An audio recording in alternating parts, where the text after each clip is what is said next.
Are you a business owner looking for real advice and input? You're in the right place. From concept to launch to growth, funding, and beyond. Welcome to Startup Hustle with your hosts. One once sold a business for $150 million. The other, the author of $1 Million Bedroom. Here are your hosts of Startup Hustle, Matt DeCoursey and Matt Watson. 1, 2, 3, 4, 3, 2, 1. 'Cause no one can do it like we do it, like we do it. And we're back. Another episode of Startup Hustle. Matt DeCoursey here with Matt Watson. Hey, Matt. Hey, what's going on, man? I was just sitting around earlier and, I was looking at my computer screen and all of a sudden a doctor showed up and I said, man, what's up, doc? I got a weird rash I need somebody to look at. Oh, wow. Now, that is not what I said to the doctor, but the use case that I mentioned was regarding telehealth, and we're going to talk all about that. But before we do, today's episode of Startup Hustle is brought to you by Fullscale.io. We can help you build a software team quickly and affordably.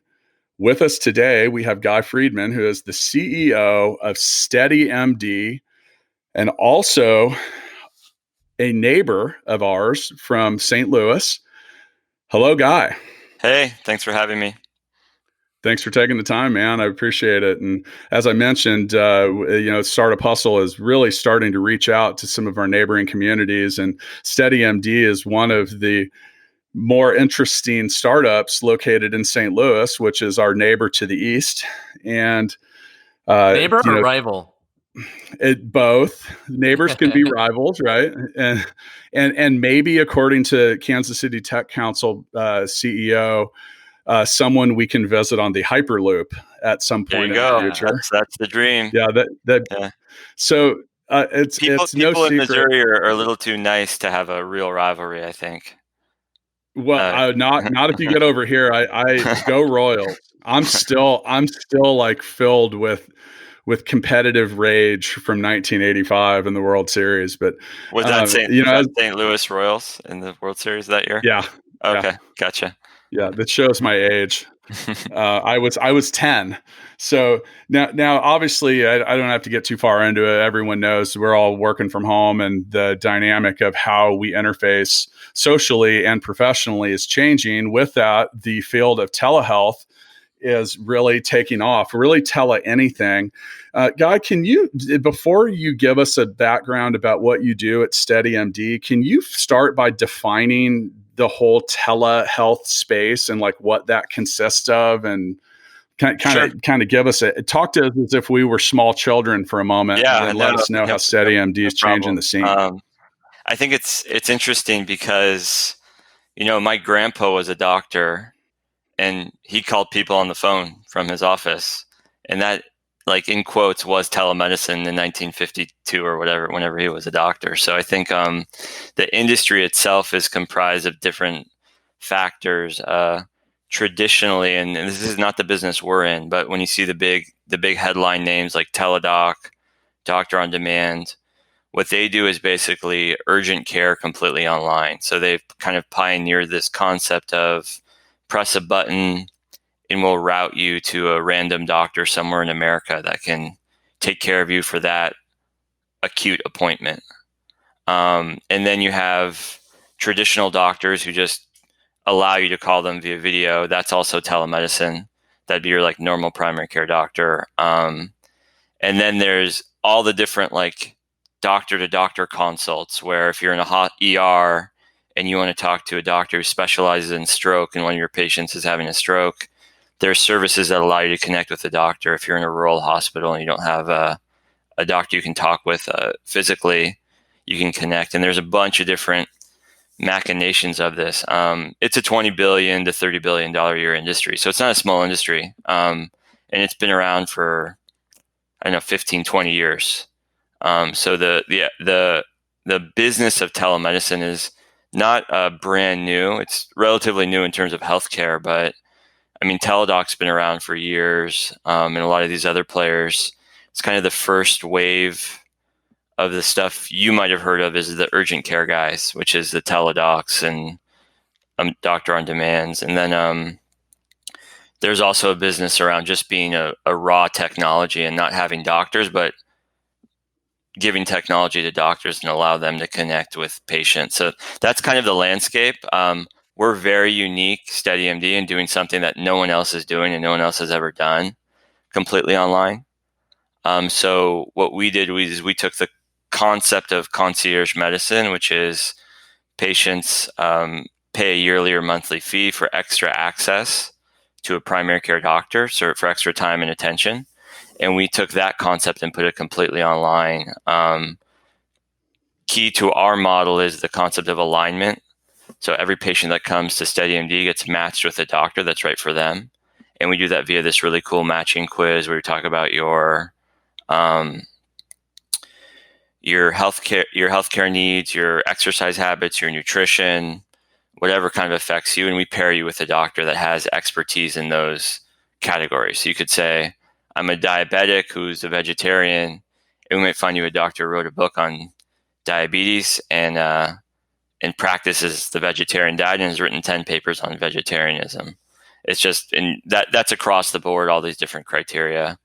Once you've matched with a doctor, you have an hour-long video call with that physician, and then you're connected to the same dedicated doctor via phone, video, but really cool. We have a really cool chat app as well. So you're chatting with the doctor via text. So you can talk about small things or big things. Like, for instance, that rash, take a picture of that rash, send it to the doctor. He can triage it right there, maybe get a consult and prescribe something to you. Or you could say, I have chronic stomach pain. I'd like to resolve this over the next year. And the doctor can also handle that on our platform. So the key differentiator between us and the rest of the industry is we develop long-term personal relationships with the same dedicated doctor. And our whole business model is focused on that, where 99% of the industry is press a button, get a random doctor for an acute appointment, which is kind of a different pitch.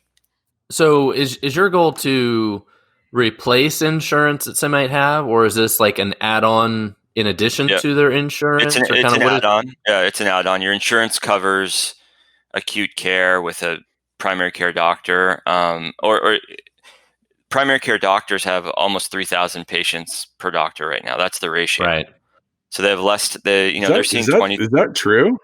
Yep, 2,500 to 3,000. Let's say I've never met a primary care doctor with less than 3,000 patients. But I think the industry stat is like 2,700. So they're seeing 20 to 30 patients a day. What about those that are doing direct care? Because like I have a direct care doctor where I pay, I want to pay like $60 a month or something. Yeah, that's similar to what I don't think he has very many patients. No, because he does that. We're talking, so the doctors just under insurance have 2,700 to 3,000 patients. They're seeing 20, 30 patients today, 5 to 10 minutes at a time. What we do is more similar to what you have, which is we charge a monthly fee and we do not bill insurance. So our doctors see at most 500, 600 patients a piece. They have 10x the amount of time to care for patients. And a huge thing is not billing insurance, because most primary care doctors spend about 50% of their time billing insurance, like coding in the computer. So they really don't have a lot of time to develop long-term continuous care, practice preventative medicine, and definitely don't have the time to develop a relationship with the patient. It's just tough. And so I spend all their time on ICD-9 and CPT codes. You got it. And we like to say there's no CPT. Fancy, Matt. There's no CPT code for keeping you healthy. Yeah. You know what, guys? The whole incentive structure is messed up if there's no CPT code for just preventing you from getting sick. We're only paying for when you get sick. So if you don't go to the doctor that often, or you just want to have a relationship with the doctor, the system's not designed for that. And so that's kind of where you guys need to define some acronyms.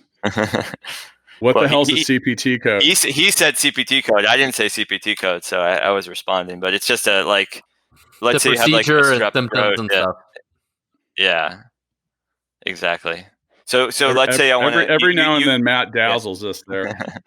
You come in for like a strep throat to your normal primary care doctor. He has to press like 82 buttons to code it right to send it to the insurance company. And document it in case it gets challenged later. Right, exactly. So So Go what do ahead. you guys charge for your service? Will you share that with us? Yeah, absolutely. No, I have a tack onto that. Also, who is your primary user? Is it through companies, or is this just like something that individuals are doing on their own that might not have insurance? great question. We charge $99 a month for an adult for primary care.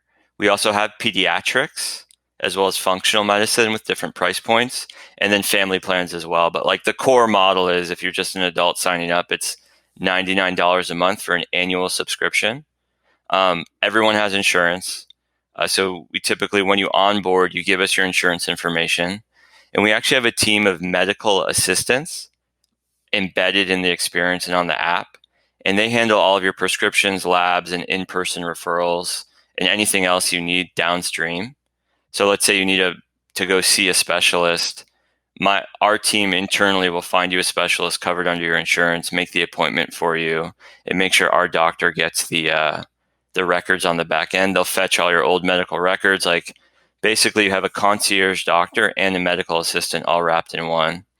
And so yeah, it's for people that want extra time and attention in a relationship with a doctor. It's definitely not a replacement for insurance. That you need your insurance obviously for emergencies and to pay for all your downstream care, but we take care of a lot of your primary care needs. So is your pricing different based on age at all? Because like the one that I've had, the pricing was different based on age. We have pediatrics, but once you're 18 and over, it's $99. So the pediatrics, that varies based on what age you are, but it's a little less. And then obviously if you're in a family plan, it's less per patient.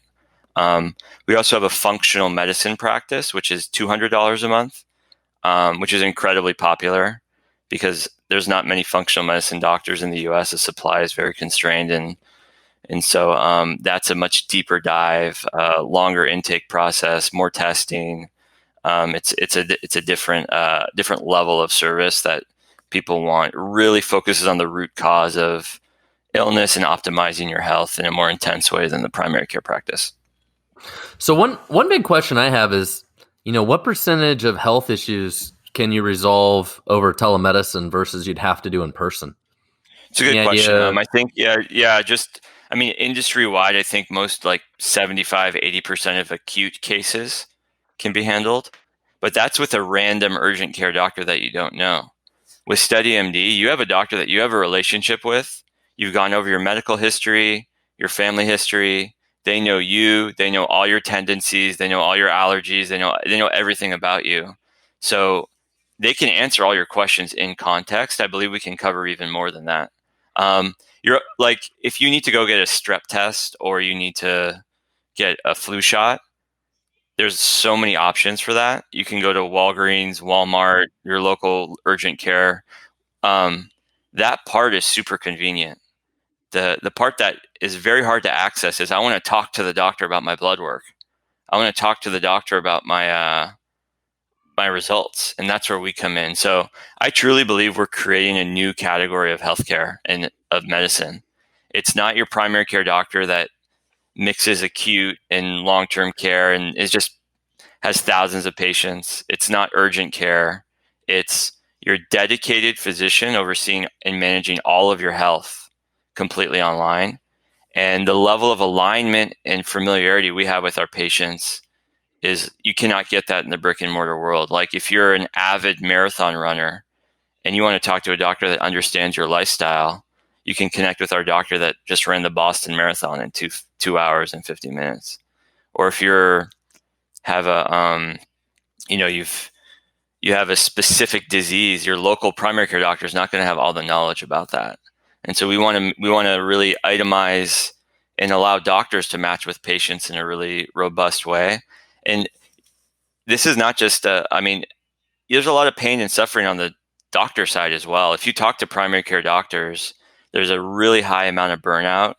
They don't like the I have to constantly be billing. I'm getting squeezed by the insurance company or the hospital or whoever to see more and more patients per day. They kind of feel like they're on this, like they're in a grind, and so we help them get off that hamster wheel. I think this is amazing, and I feel like this. Thank you.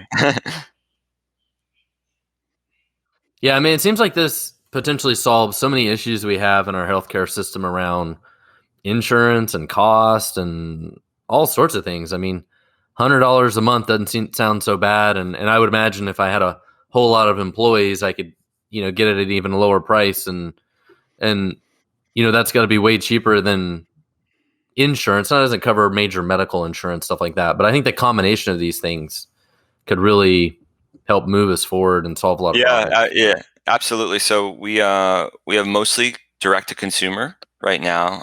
We have quite a few employers as well on the platform with that exact idea in mind. A lot of employers are getting really familiar with and are interested in direct primary care. And so they know that it drives costs down and increases employee satisfaction and is just a way better experience. And so when we go to an employer, we say, we can onboard everyone in your company tomorrow. It's a very cool pitch versus there's a local primary care doctor that is doing DPC everyone can go to if they want. It's a lot more convenient, and especially for the younger, healthier patients, they really appreciate it because they want a doctor that they can text with and chat with. They're not necessarily sick. They just want someone that they'll have a relationship with. So that's really where we come in and provide really great value around that idea. And of course our, fantastic care as well. But it's really this deep personal relationship with your physician you cannot get in the brick and mortar world. Yep. One of the things that I was just thinking about was my likely, and I don't currently utilize healthcare like this, but I would probably a lot more frequently and effectively if I didn't have to actually go to the doctor's office. And then, on top of that, so last week, my primary care doctor called and said, "Hey, you're due to come in for a physical." And I was like, "Yeah, call me back in a few months because the last place I want to be right now is a freaking doctor's office." Of course. Yeah. I mean, that's like literally the last place that I wanted. Well, actually it's right behind an emergency room. Right. Right. And Yeah. that just seems like a great place to like catch the coronavirus or something. And, and then I think another thing that you brought up that I thought was really interesting is the last time I went to have blood work done, I got a paper in the mail that had like a whole bunch of numbers and charts on it that I have absolutely no clue what any of them means. And that was where my experience with my blood test ended. It basically said that everything was within a normal range. And I was like, oh, okay. It didn't mean, and I could see these things that were up and some of them like looked like they were almost at the threshold. And it just, it didn't feel highly effective. So, no, we give every, just quickly on the blood work, every single patient that onboards gets blood work. And we'll go over it with the patient line by line. Just since you mentioned it, I felt like I should specifically say that. So after you onboard, we'll send you a request, get your lab work done. It automatically gets injected into our system, and our doctor will review it with you after it comes back.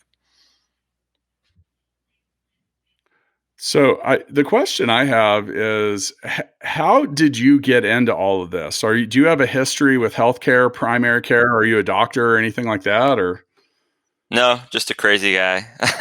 So you're an entrepreneur. Yeah. I get it. Yeah, exactly. So I had a startup, a previous startup. When I was living in Philadelphia, it was a company called Hire Next.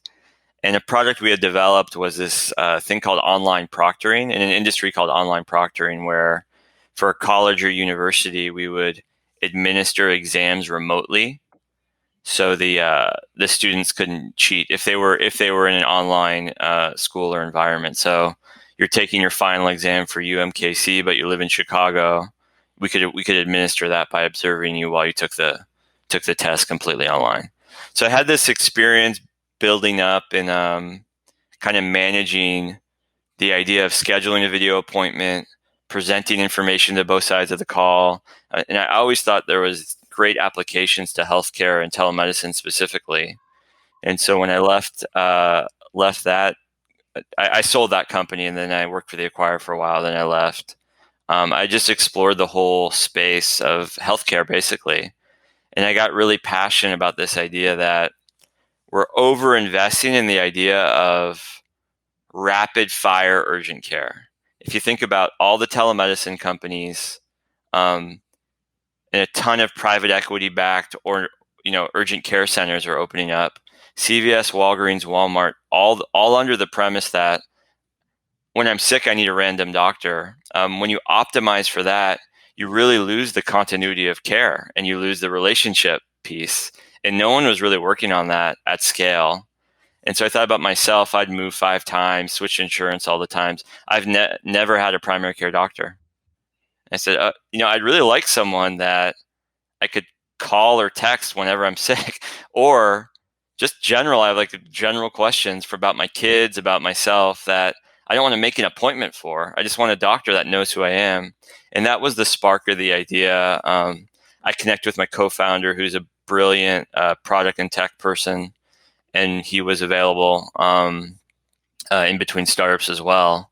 And we came together and launched this about 4 years ago. And that was kind of the genesis of the idea, just personal experience as well as a study of the market and seeing, the doctor to patient ratio is getting really high, and no one's solving for the idea that we need continuity of care, which is actually way better for the patient. Study after study shows if you have a primary care doctor and continuous care, your outcomes are way better. That's across countries, across insurance, everything. So I said, I think I'm super passionate about what we're doing, not only as a business, because I think it's an amazing business and scalable. And I just love waking up in the morning. And if we get someone to sign up, we're going to take care of them and keep them healthier. And that's really cool. It's cool. That's the product for me. It's really motivating. And I just love the business from a business perspective, as well as what we're doing every day. And so that's kind of how it got started. Now, other things that are cool are raising huge amounts of capital. I'll let you go ahead and talk to us a little bit about that, because you guys are on record as having a couple significant cap raises recently. But I'd actually like you to talk about a little bit about the process of, one of the more popular topics for our listeners is, everyone's trying to find the resources that they need. And we try to be brutally honest about the fact that it ain't easy. And, nope. It's a tough process. And, the whole concept of Startup Hustle is about having some transparency and keeping it real. Episode 2 of the entire series is titled "Getting Funded Sucks." And unless something's changed, I would imagine that in some levels you had some experiences. So I'd like to hear about how you managed to do it effectively, as well as the notable points about the money you've raised. Sure. And it's definitely hard. It's always hard, no matter who you are, I think.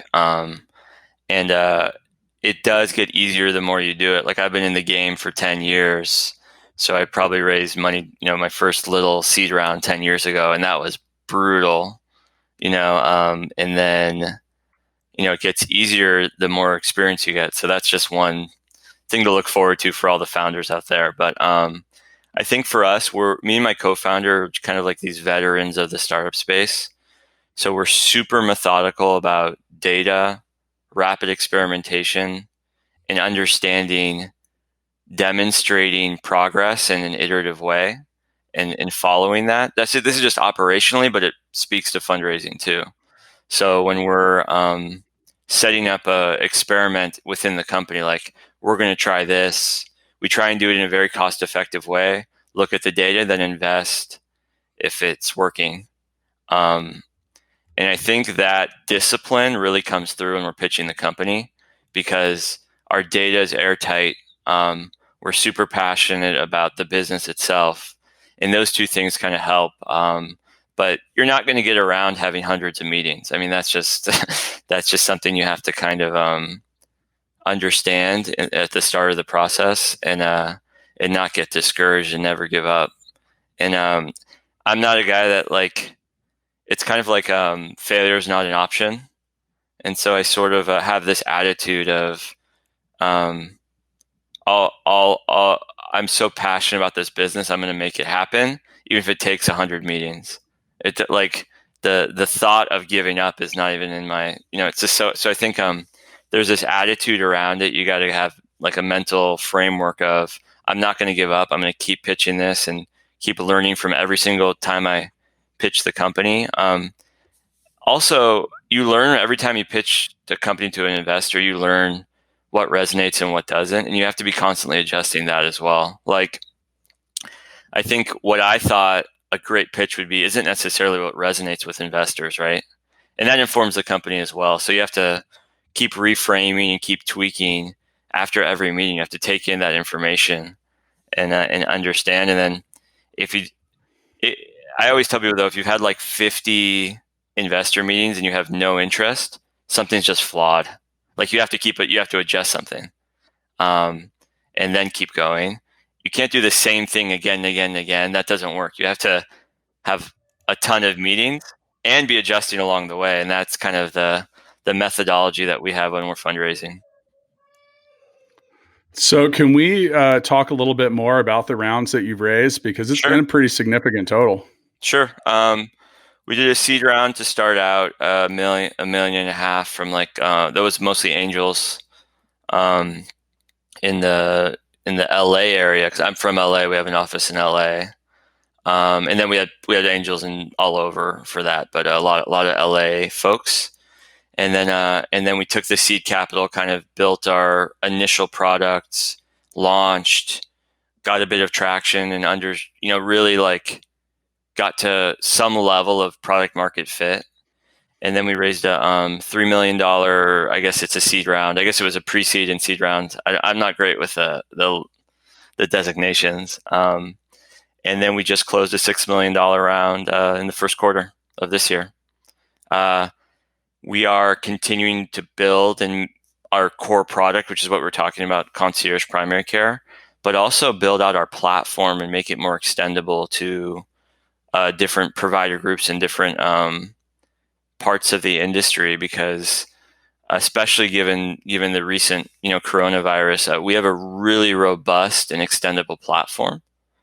And from onboarding a patient to itemizing and managing doctors and making sure that they're matched to the right patient with our doctor matching engine, to a really robust onboarding process.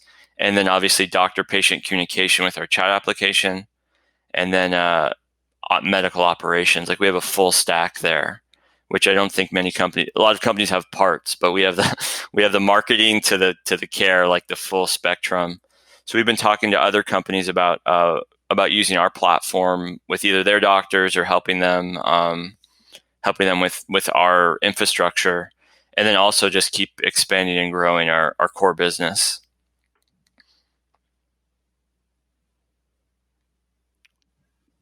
Turn your mic on, Matt. What were some of the challenges in building all of that technology? I think the building of the technology, I think, wasn't as challenging. I think we have pretty good product chops at the company, so I think that part we can always improve, obviously, but the actual building of the initial tech wasn't the biggest challenge. I think now that we're scaling up, anything that we're doing that is manual or requires a human touch, we want to make sure that we're optimizing and automating where we can, so we can scale up to millions of users. Then we were, again, I just want to go back to like the discipline of being iterative. When we launched, it was very basic. Basically, it was a chat app, and that and we've added like so many features to smooth out the onboarding process as well as the care of the patient. But we didn't build until we kind of saw signals that the users needed that feature. So certain features you think you need, the users don't gravitate towards, but certain things you have to build in order to scale up. So I think we've just been pretty iterative in that. So that hasn't been the challenge. There's not some interesting answer to that question. It's just the normal development flow in a very robust way, and hiring great people that can execute on that, right? So developers and product people that can, and my co-founder is really good at product, and we have a really great team of developers that can execute on the vision. But it's more about the discipline about letting the users kind of guide your feature development, and that's the patients and the doctors. Like if there's an issue the doctors are having that needs a technical solution, we have to kind of spec that out and build it quickly so that they can operate more effectively. And a core kind of focus on, is this enhancing the doctor-patient relationship? That's our core product. And we try not to get between the patient and the doctor. You can directly message your doctor, but we want to make sure that it's not overwhelming for the doctor, or it's done in a robust way that can scale up. So it's always balancing those with the core vision of doctor-patient relationship is first. One of the things that's a challenge when it comes to medical stuff is, HIPAA and all the requirements. Yeah. Wrangling people's medical data is, well, there's a level of liability to that and a whole bunch of complexity that comes with that. I know we're talking about some of the development challenges and other stuff. Have you found that has the data side of things has slowed down your ability to get where you wanted product wise? I think in terms of HIPAA and data management, again, that's a pretty mature part of the industry. So I think there's services and companies, and we don't mess with it. We try and do the most robust security possible, and make sure we're working with the right companies to host all the data on a HIPAA compliant server, and just go the extra mile there. I think, data, it's obviously going to not be as quick as just we're on AWS, like press enter and you're up. But that piece, as well as telemedicine, is highly regulated, and it's not a national thing that you have to comply with. It's state by state. So what we've done over got to make it a lot of fun. Right. So over the last few years, we've methodically gone through every single state medical board, registered our company as able to do business in those states, as well as if you're a doctor, you need to be licensed in the state the patient is in. So if you're, for example, like you guys are in Kansas City, Missouri, if you go a mile across the river to Kansas City, Kansas, that doctor cannot, the doctor from Kansas drives a mile to see you in Missouri. He cannot legally see you. Even though that's actually an issue for a lot of service providers in the Kansas City area. And for those of you listening outside of Kansas City, our city is spread out over two different states, Kansas and Missouri. And the result of that is, like much like Guy said, is, like if you're a lawyer would be licensed in Kansas, the same with a physician, a therapist. I mean, a whole lot of professional services. So here in Kansas City, they often have to straddle both sides of the state line, which adds a level of complexity and just compliance to what should or could be a basic service offering. I mean, you're in St. Louis, and on some level too. I mean, some of St. Louis spills into or is right next to Illinois. Sure, it's not as pronounced as it is here in Kansas, where it's like kind of just right down the middle of the city. Yeah, but that's something that's a little bit of a challenge. Yeah, absolutely. So we have a really robust regulatory team. I don't know what it's up to. We've probably done 350 to 400 licenses for our doctors internally. So we've licensed our doctors in all these states so that they can access a broader group of patients. So in every single state in the US, we have multiple doctors. Again, very unique to grind out that regulatory underpinning. Even the telemedicine companies with $100 million in funding have 28 states or 36 states, or they're not bothering with getting Nebraska, but we really wanted to be in all 50 states because I feel like it's kind of special to say anyone in America can get a doctor aligned with their life tomorrow. I think that's just awesome, and also we have ambitions to go into other countries as well. So I think there's this universal need to connect with a doctor that you have a relationship with, that our platform is built for. And the doctors have to be in the same state as the patient? No. The They doctor don't. can be anywhere. They need to be Okay. licensed in that state. Ah, So we have a doctor sitting in Maryland, and they're licensed in 20 states, and they can Is that see patients common? in just those 20. For telemedicine, it is. So I mean, is it teledoc. hard for the doctor to get licensed in the other states? Oh, or is they'll it- never do it on their own. We do it for them. I mean, they could do it on their own. Okay. It's like we have a team internally that goes through the application process, fingerprints for every state. I mean, it's a very manual process, as well as you're not dealing with like a API you can like port into. It's Yeah. the Mississippi Board of Medicine, and you're calling them and making sure your doctors all their criteria is met so they can be licensed in Mississippi. So we've developed that capacity internally as kind of a part of our service to the doctors and allow them to really access more patients nationwide. It's pretty interesting. Yeah.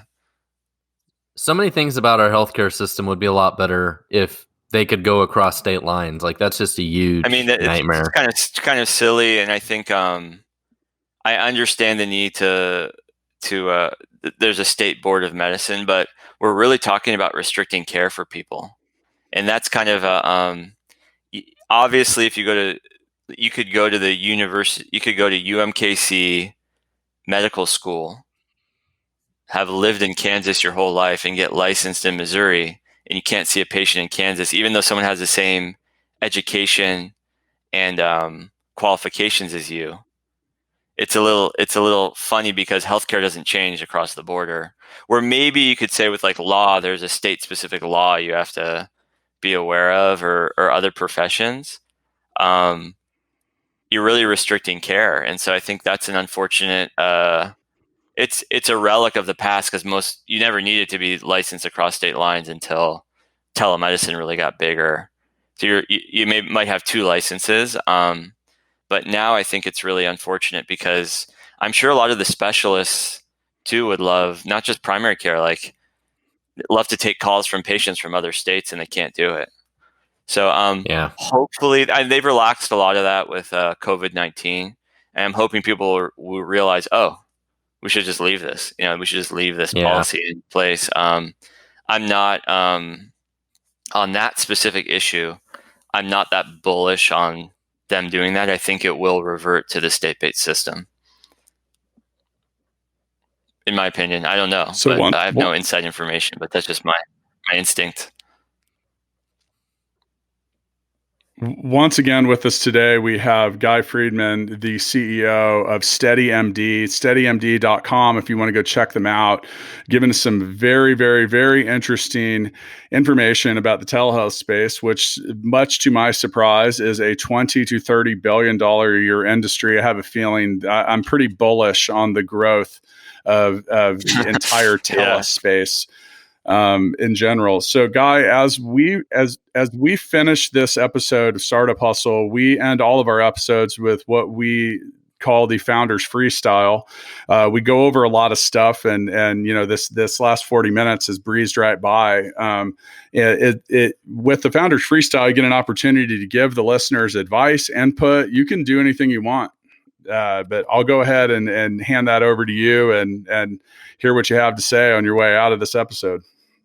Sure. So I think for people looking for a doctor, maybe your in-person doctor isn't available anymore, or you really want to develop a longer-term relationship with your physician over time, check out steadymd.com. And for all the entrepreneurs out there that are listening, I think I'm available. If anyone wants to ask me advice or questions, it's guy@steadymd.com. And I think I want to be a resource for the community as well, in like the Midwest and St. Louis and Kansas City.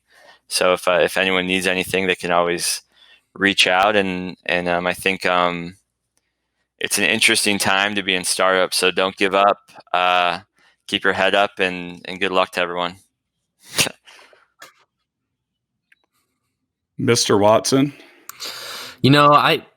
I have the direct care doctor I mentioned earlier, and I have loved that relationship. And much like he mentioned earlier, before that, I had a lot of different doctors and never had a specific doctor.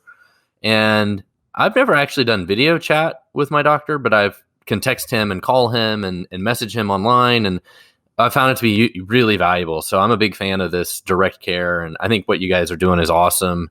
And being able to do it, across all 50 states, anybody can do it anywhere. So I think that's awesome. And yeah, my goal would be everyone gets what you just said, that experience. Yeah. And so I think we want to give that to anyone that wants it in America. Yeah. And what I'd really like to see is figuring out how to pair it with insurance where, as an employer, can I actually leverage this and actually save money on my health insurance costs? And then it's a true win-win-win all the way around. And so I don't know where we're at on that part of it, but I'm really excited about that. Be like, every one of my employees gets SteadyMD, plus we have insurance on top of it, but that helped me save money and provide better care. Yeah, so we're doing that for a small group of employers now, but that's going to grow. I think the dust needs to settle with what's going on right now in America before anyone really re-engages with it. But if you don't see the value in what we're doing after all this, then you probably never will. So I think you're absolutely right. For employers, they need to start thinking about this, and we're a perfect solution for that.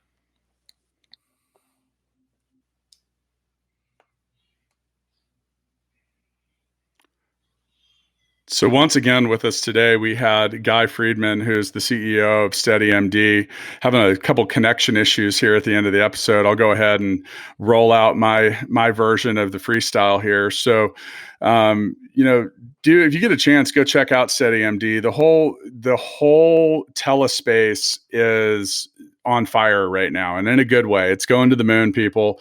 The one of the interesting things about any type of crisis situation is the level of innovation and changes that occur. A lot of times this stuff is a bit Darwinistic in its approach to changing the way that we do business and live our lives.